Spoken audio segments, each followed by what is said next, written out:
How's it going, everybody? Christian from Treasure Town here, and today we're going to be chatting about how to sell coins, but not just like for the average person, kind of discussing how some of the high-end coin dealers, do some deals, do some negotiation, and give a little bit of insight as to kind of things that the average collector might not think about when selling their coins. So there's something for everybody in here, and I'm excited to get to the conversation with Chris Tisdale. Hey everybody, how's it going? Christian from Treasure Town here, and we've got Chris Tisdale from CoinTable, and he's going to be helping us. We're going to talk about selling coins. Now that sounds super, super simple, but there's a lot more nuances, what the specific types of websites or in-person you should be selling to maximize your money on certain items, and he'll be giving his experience. Obviously, it may not exactly be what you'll do, but it'll be interesting to kind of see how a major player in the coins industry is viewing it. So welcome, Chris. Glad to be here. Thank you. So, I mean, obviously the video is about selling coins. And I think the biggest thing that one would think about is like what the different ways to sell coins are. So I guess maybe for a brief overview, that's where we'd start things off. There's a handful of different options. And basically what I did in the beginning was you've just got to start somewhere. And I started by watching a handful of different auctions, which I'll talk about in a minute, and then also eBay. eBay has played a major role for me in being a successful coin dealer. It is where, for the first several years, that's where I sold and bought primarily. So, but there's a handful of different outlets or resources, and we're going to talk about all of them here. Definitely. So maybe we could start out with, because there's obviously, again, that in-person versus online, and in-person would take a few different looks or views. There's selling to the end person, selling to customers, selling at coin shows, selling to, you buy a big collection and then you're selling specific ones just quickly to somebody who's going to then go to the end person. Maybe take us through a few of those things and maybe how you've kind of played into that. Okay, so first of all, I would say that if there's gonna be two types of people out there, or two categories that you might fall into one of these two, where you have a bunch of coins and you have no idea what they are, you're not quite sure what they're worth, and you're just really not quite sure. And then you've got the other side, or people who know exactly what they have and who are confident about what it's worth. For the people who have stuff where it was handed down to them or they found it, however, if you've got coins and you're not quite sure, then I would always recommend to take those to a coin dealer, and don't limit yourself to one. Just let a dealer or two or three look at those and get eyeballs on those, and really make sure that you know what's in there before you sell them. If that makes sense. Definitely. That makes a lot of people probably might not go, and there are, unfortunately probably some predatory coin buyers at shops. So definitely having that second opinion is a good thing. Wasn't there something that you were mentioning the other day where there was a guy who had a 1969S double die and he took it to like two coin shops and they said he didn't have anything, and then it turns out he's $10,000 richer or something a few weeks later? Yeah. He took it to one of the local coin shops. He walked in, puts it in the guy's hand, the coin dealer who owns that coin shop. I'm not going to name names, but it's here in Utah. And the guy said, "It's nothing, spend it." And he's like, "Well, is there any way I can get you to look at it with a loop?" And he's like, "It's worth a penny, go and spend it." Told the guy 4 or 5 times straight up, like, it's not anything special, it's a penny, go and spend it. So the guy left. He drove straight over to Legacy Coin, where he plopped it in what just so happened to be my friend's hand, and he went, "Yeah, that's the 1969S double die obverse." It ended up grading AU53, if I remember right, and the guy got paid 11,400 or 11,200 or something like that. So pretty crazy. I don't think that first dealer intentionally. There was no ill intentions there. He was just too lazy to look at the coin, and that's just his fault. And we see that type of stuff all the time. Unfortunately, we also see a bunch of guys walking into coin shops with coins that aren't worth anything all the time too. So you kind of got to take it for what it's worth, and just try to do your best. what I've learned after many years in this industry is to find the dealers that I work well with. I used to go to a show and I made it a goal to hit every single table, and that was very inefficient. I learned that there are some coin dealers, for whatever reason. I mean, I have a relatively stronger personality, and so sometimes, we're just doing that. And so now when I go to a show like, let's say, Long Beach, I walk straight in, and there's 7 to 10 guys where I will spend the majority of that 2 or 3 days or however long I'm there at their tables going through their stuff, because we work well together and that type of thing. So I kind of have that's more the long-term coin dealer. I'm kind of speaking to the people that might have coins and just need to sell them. Everybody's afraid that if they take it to a coin dealer, oh, how can I trust them? How can I trust them? Well, if these guys were out there lying, cheating, stealing, they wouldn't be around for very long, is the Hmm. bottom line. Most coin dealers do their best, in my view anyways, in my opinion, most coin dealers with a shop do their best to treat people fairly, to have a business where they're going to create return customers. And Yeah. if they were trying to rip everyone off all the time, they wouldn't be there. So I feel like for one reason or another, coin dealers get a bad rap automatically, but I don't think it's warranted, if that makes sense. Hmm. And I think a question people have then, kind of going off of that, is like, should they sell online? And I think we'll structure the video or this conversation pretty much as first talking for people who really don't know too much about coins, then kind of getting into some of the more higher level details. But is it a good idea for those people to sell what they have on eBay if you have a collection, doing that on eBay? Or do you think that kind of just going to a coin dealer where you can get money the same day, maybe slightly less, is the general best play? You know, for me, I value time more than I value money. And Hmm. I do it all the time. Like I can look at something and say, okay, there's money here to be made, but I can break it down in my mind and figure it'll take me 2 days, let's call it, and I'll make X amount of money. Well, or I can just sell it all, make a fraction of that, and save myself the 2 days. So I value time more than money, but that's going to be a personalized, that's going to depend on the person. And so if you, that's why I say, if you have coins and you're not quite sure what you've got, I would start by taking them to either a couple of different coin shops or your local coin show, where you can just have a couple dealers look at them at the same time and at the same day.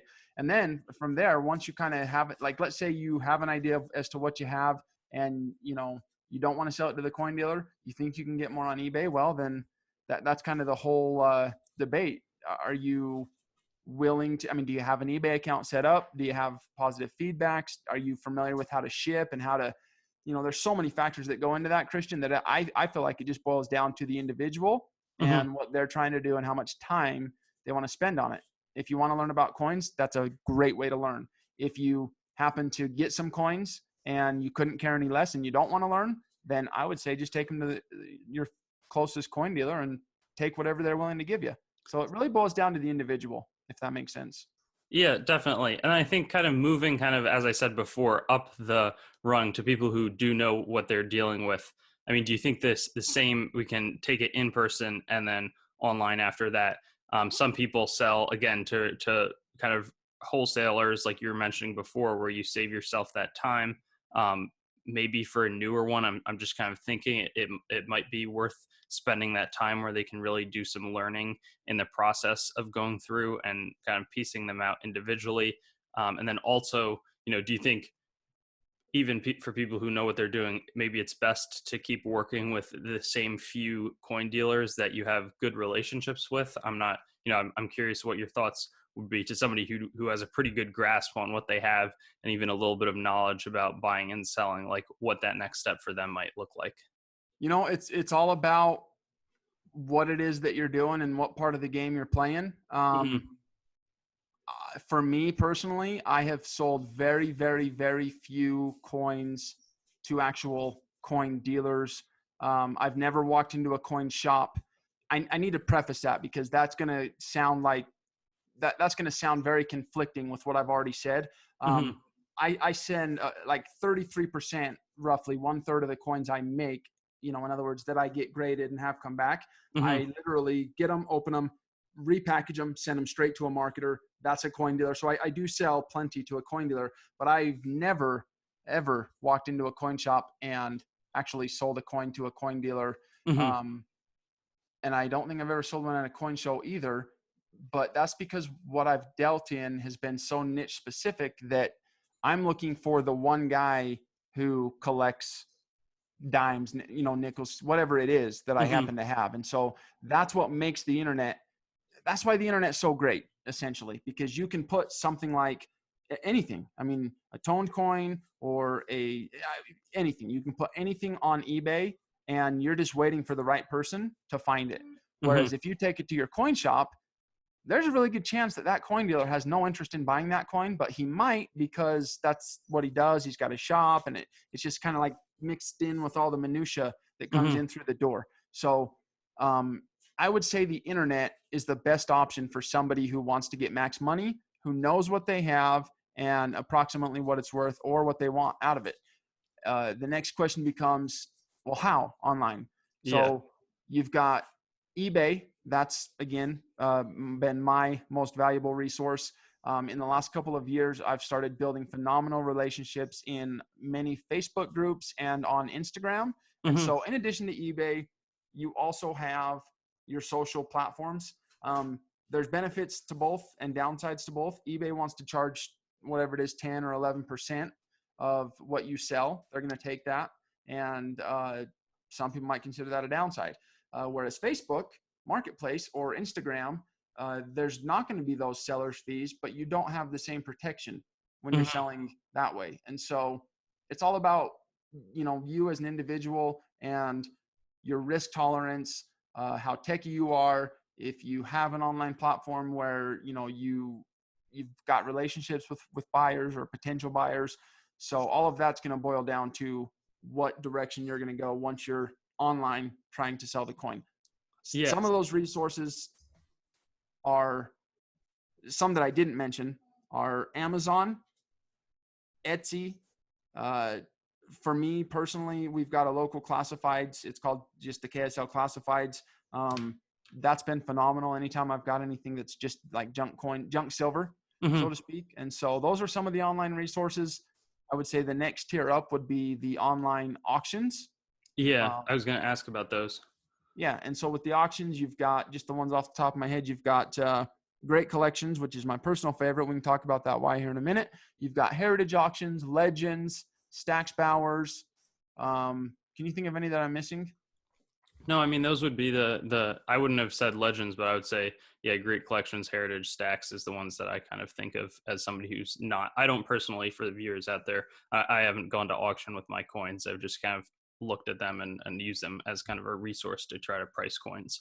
But yeah, I mean I'm kind of curious. Maybe I guess my first question takes a little bit of a step back and thinks about like what the best type of material is for like a Facebook group or that sort of thing. Like, is it the same people? I'd think that if you have a relationship with a bunch of other people, then that makes it easier. I know I sell personally to a few people, and I might not be maximizing as much of my money, but I know that they're going to pay me. Like, it's a really quick deal.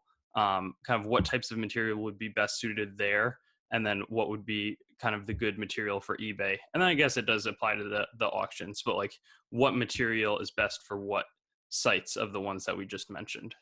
Yeah. So I've noticed that on Facebook, there's groups where it's dealers helping dealers, and it's all Mm-hmm. about just coin dealers, and a lot of that's wholesale and it's everything. There's groups where it's all about silver and, generic silver and rounds and junk silver and all that. There's groups. I mean, I'm even in a group, I'm pretty sure it's called certified coins. So really, I feel like no matter what it is you're trying to sell, there's groups out there for you.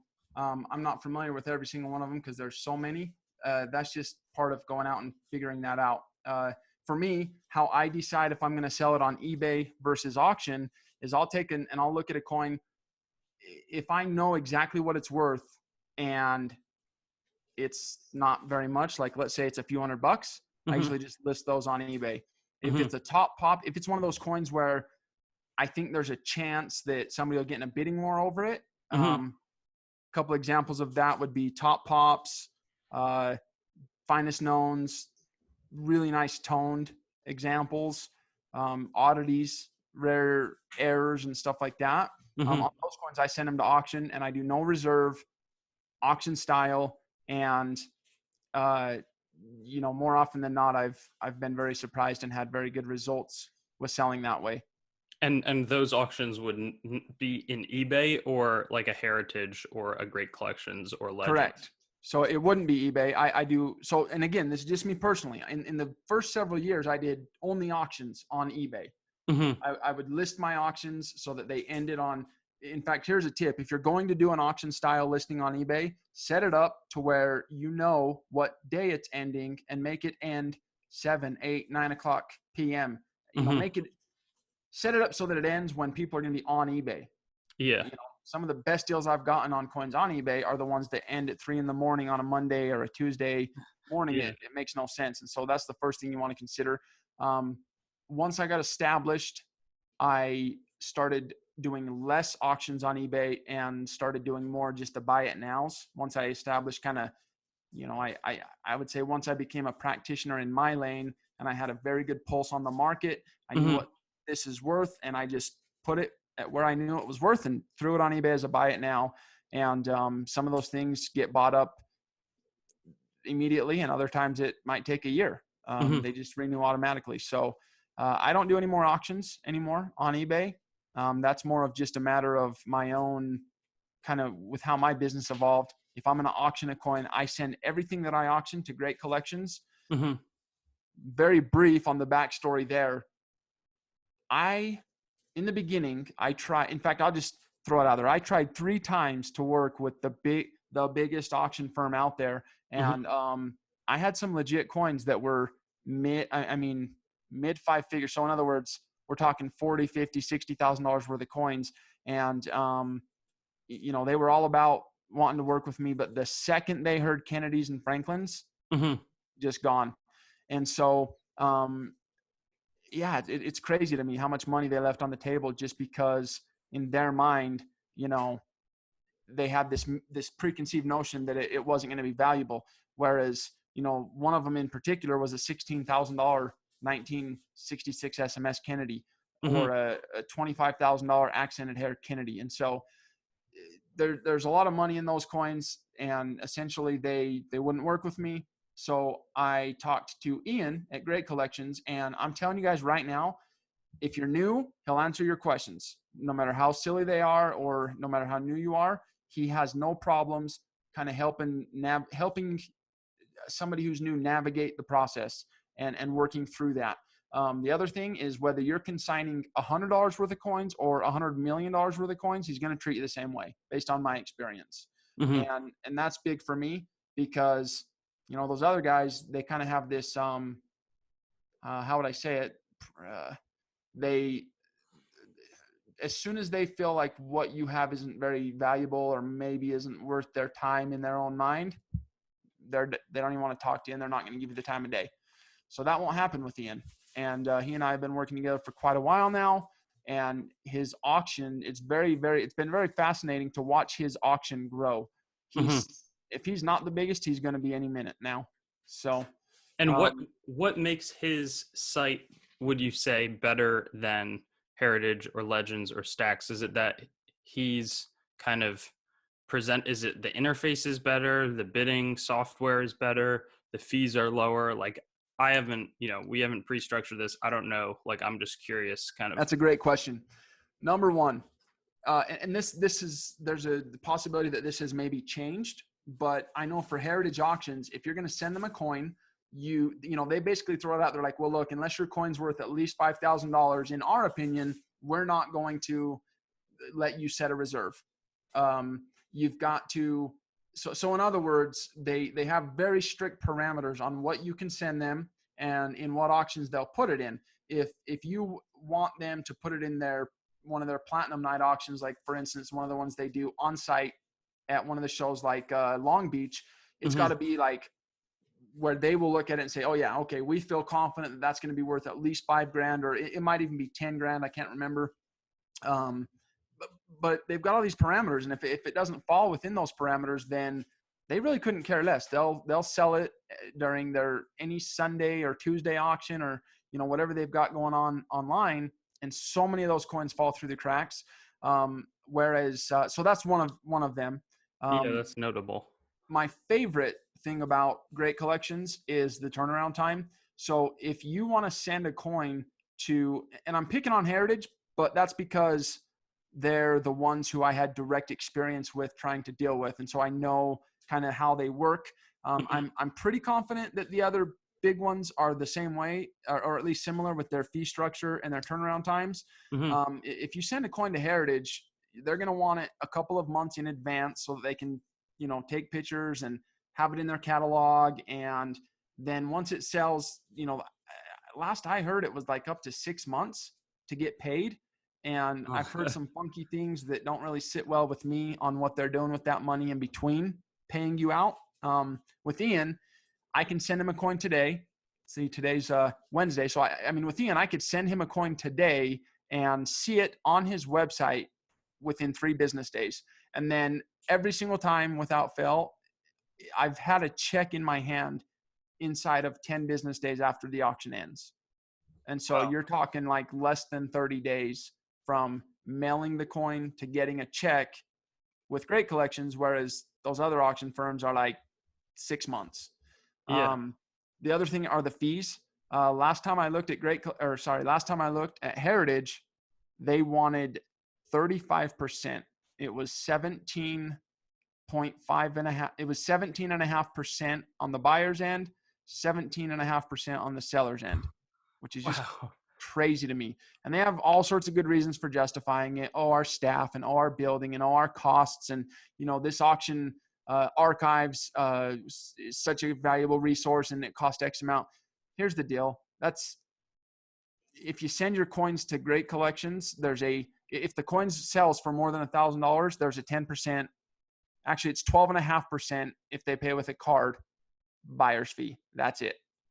Wow. So when you compare 10 or 12.5% to 35%, Yeah. and 1 month turnaround time versus 6 months, I mean, there's really no question. Yeah, just to play devil's advocate as somebody who doesn't know much about selling coins, is there like name brand stuff? Because Heritage or Stacks is kind of what I think of as somebody who, again, I don't sell coins on these platforms. Is there name recognition where more people are trafficked through these sites? Or is there also kind of an aspect where an in-person auction, it doesn't sound like Great Collections does in-person. Like, do people go crazy at these, like at a Long Beach Heritage sponsored auction? Like, is there any advantage in that? Just because, again, I've never attended one of these. I haven't sold coins at them. Just something that's kind of in my mind as we chat. That's what's unique about auctions is you've got, I mean, really at the end of the day, it's going to boil down to the buyers there. Mm-hmm. The neat thing and the unique thing about an auction is all it takes is two bidders to decide they have to have that item to start making prices go crazy. And so, I've seen it work both ways. I've seen coins on Ian's auctions that blew my mind, that sold for 3x what I ever thought they would. I've seen coins at Heritage auctions do the same thing. Mm-hmm. I honestly don't know I can't say in my experience that there's much of a rhyme or reason to that, because I feel like it just boils down to the timing. I mean, when you're dealing with coins, especially when you get into the higher tier, I mean, we're talking 6-figure coins. So let's be honest. I mean, like, we're talking like super early, rare proof gold and classic coins that, might sell for 500,000 or 1.2 million. Mm-hmm. There's a lot of coins out there like that. And, when you get into that level, it's going to just really, the people in the field, the buyers are going to be what dictates that number. And that's just my view. I wouldn't say that you're going to get more for your money if you send your coin to this auction house versus that auction house versus the other one. I feel like it's a pretty even playing field. I don't think I would have said that 4 years ago, but I definitely can feel very confident saying that now.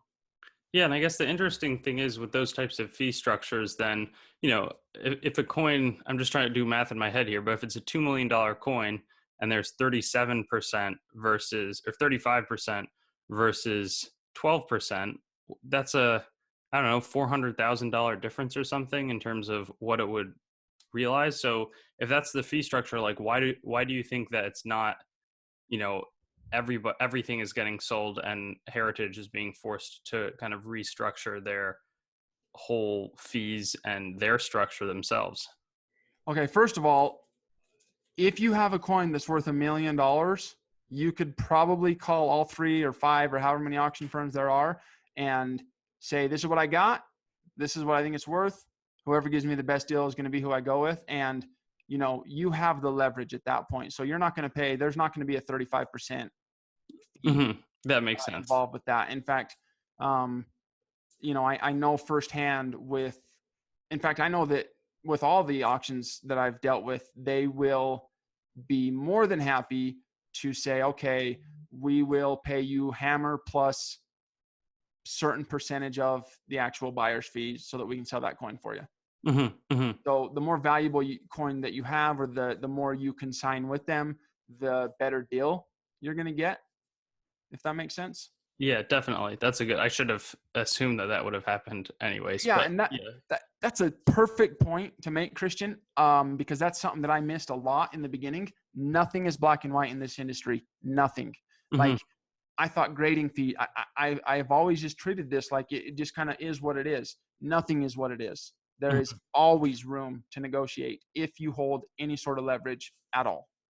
Yeah. I mean that's kind of how it is in pretty much everything. I'm curious, Correct. could you give me, just for people listening, like an example of what one of those situations, not with necessarily how to sell coins, might have looked like?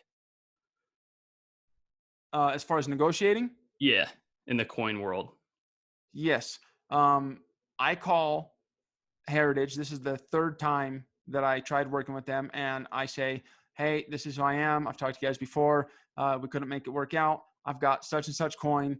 If you guys will, in fact, I'll just be specific. If you guys will give me hammer plus 7.5%, which at the time would have meant that they would have gotten 10% on the buyer's end, or Hmm. that they would have gotten 10% from the buyer, and that's what they would have made. I said straight up, if I can sign this coin to you and you're willing to do hammer plus 7.5%, I'll send them. Hmm. Oh, sorry, we can't do that. I was like, well, look, here's the deal, man. I know a guy that gets a better deal than that. And so I'm just going to send my coin to him, and he's going to consign it to you guys. And you guys are going to make less money because he gets a better deal than hammer plus 7.5%. Wow. And so that's what I did. I sent it to my friend who's a very large coin dealer and works more with Heritage. And he sent it to Heritage, made 2% of the transaction, and I still got paid hammer plus 7.5%. Wow. That's, yeah. So that's Yeah. one example. Yeah. Yeah. Yeah. You don't even think, and that would have been, I guess, easy money for them. But I don't know, maybe they're It's trying to so protect crazy. their Like, leverage and that sort of thing. And I didn't even think that that's how it kind of, that would play in with the buyer actually, the fees really just being kind of premium so that this auction company can sell the coins and give that to the seller. yep, yep, it Um, happens all the time, man. It's a pretty funky industry, especially when you start really digging deep behind the scenes as far as, and you start learning who owns what, why certain coins, like for example, a certain collection that gets found or discovered goes to a certain grading company and then gets sold by a certain auction firm. That's none of that's coincidence ever, like ever. Yeah, we So definitely have to get into that in the future because that the immediate thing that pops into my mind is Saddle Ridge Horde, and there's some other. I've heard all sorts of things about that, and just in general, even I take classes at my university in coins, and there's a huge thing with people not wanting to show hordes, and this is academics who want the hordes to come through so they can be analyzed because then they can't get the money, and there's all the sorts of laws around it, and there's a lot of secrecy, and that's not something, as a more minor coin collector than you and more minor coin dealer, like you don't even think about scratching the surface because it doesn't look like there's anything to scratch, if that makes sense. So Absolutely. It's funny because to me, and I don't know what's real when it comes to the Shadow Ridge Horde. Um, I know that if I found something like that, it would never be something that was discovered, which is unfortunate because you talk about from the academic side and from the historical side, and those coins genuinely, I mean, that's history and they should be, but that's just kind of the bottom line because of the situation that we're in. If I discovered something like that, no one would ever know about it. And so it makes me wonder, was it, I mean, there's a lot of speculation that it was just a marketing stunt. And you know what? mhm.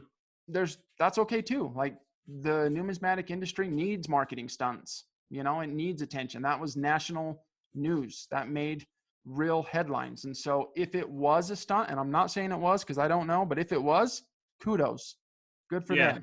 yeah, yeah. So That's another way to sell coins, I guess, for people out there. If they've got a bunch of stuff, maybe they can put it together and get a special label on the grading company and that sort of thing. But I that was guess, going to be another example that I shared is that, special labels, names on labels, logos on labels. So that's, you guys just remember, nothing is off the table. Everything in life is negotiable. So always keep that in mind. If you walk away with one thing from this video, walk away with that. Everything is always negotiable. yeah, no, definitely. I think there's a lot of truth to that statement. And I guess in closing, are there any other things to think about when selling coins? I've anything that we missed in a major way. I don't really think of anything, but you might have something you want to say. Um, just use your logic and use your brain. Be smart. Try to, as much as I try to, there are people out there with less than constructive intentions. There are people out there who, anytime you're dealing with coins, where you've got to be aware, you've got to be smart. So pay attention to your surroundings. Make sure you're paying attention to what's going on around you, and just in closing, I would say just try to be diligent. Or excuse me, if you're going to sell your coins in person, take them to a coin shop. Be upfront with the guy. Tell him who you are. Tell him, that you can just be upfront and you can be open and you can be honest. Look, I'm not quite 100% certain what it's worth. So in order for me to feel better about it, I'm going to ask at least one other dealer's opinion on it. And if the guy, if the dealer has a problem with that, bottom line is that's not the dealer you should be working with anyways.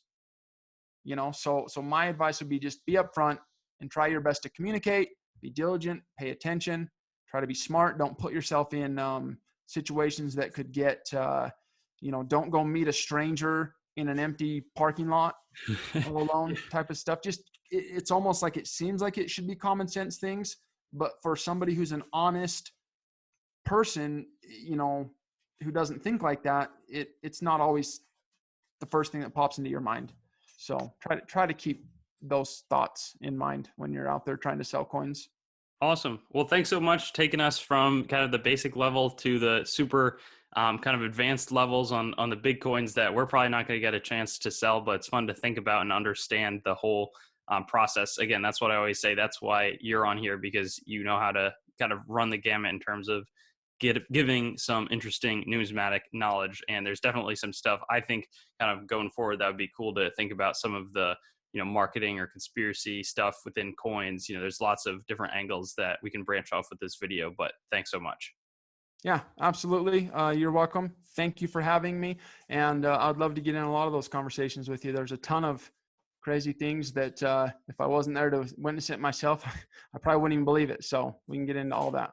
Thanks for watching the video. I'd encourage you to like, comment your thoughts, and subscribe for more content, and get in touch with me or contact on treasuretown.yt.com, my website, my Facebook, Treasuretown, my Twitter, @treasuretown_YT, or my Instagram, @treasuretown_YT.